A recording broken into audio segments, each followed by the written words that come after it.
Hi, my name is Michelle Early, and I'm going to speak about my racial profile. I am 50% Mexican, 25% Italian, and 25% Syrian by ethnicity. What I'm going to speak about, though, is how I was raised. The interesting facts that I have was that my grandparents, which are my mother's parents, who were both Mexican, came from Texas. The reason they came to California from Texas was because there was lots of prejudice in Texas against the Mexican community. We often don't hear about that. We hear about in the 50s, 40s and 50s about it being the African American community. But the Mexicans were exactly the same. They had their own school systems, they had their own restaurants they could go to.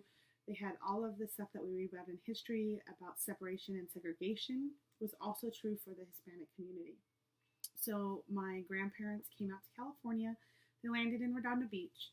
And in turn, my grandmother raised my mom and her siblings to be as white as possible. So that way they could fit in and not stand out because she didn't want them to have to go through what she went through, which is very different than today's society.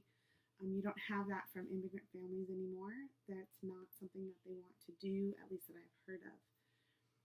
So how that shaped my life and my culture is that I was raised in upper middle class community. I was the minority, but I didn't really identify with it.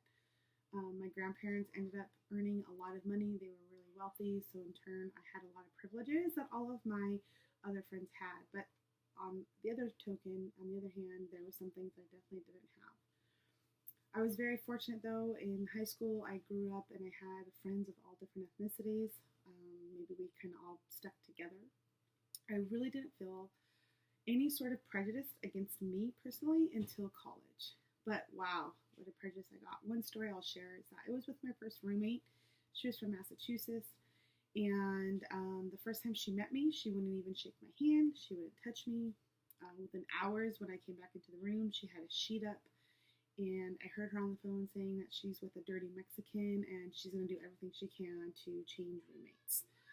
And I was like, holy moly, I've heard about stuff like that, but I had never experienced it until that point of my life. And it really felt bad. And what that drove me to, though, was that drove me to then my next roommate, because she left, was a Mexican-American roommate that we talked, we laughed, we got along really well. But she didn't really understand me because, one, I didn't speak Spanish, and she didn't understand how I could be Mexican and not speak Spanish, as well as, like, I didn't like spicy food. My favorite food was Italian food, not Mexican food. She put up the Mexican flag in her room, and I was like, why are you doing that? So on the flip side, I really didn't fit in there either. I wasn't Mexican enough for the Mexican friends that I had. So it really in college caused this like identity crisis, you could say, which was, where do I fit in? And then you have my Italian and Syrian side, which is my father's racial ethnicities. And it really, Syrian, I feel like I look Syrian the most. That's the one, if we were to just go by my looks, is what you would maybe see.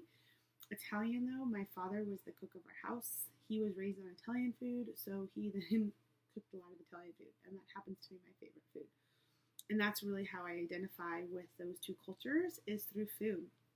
I don't have any other real ties to Italy or Syria, especially Syria, I would say, because we weren't real close to my father's family. So I didn't get it through family, and I didn't get it through my father.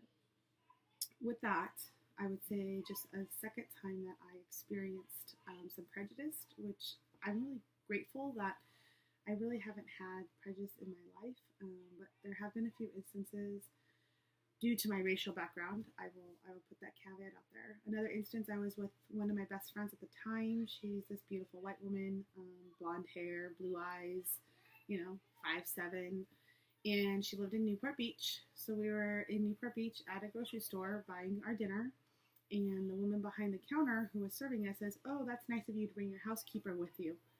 And I just looked at her and I was like, what? I'm not the housekeeper. And just another instance where, because of how I looked, I was placed into a certain category of who I was.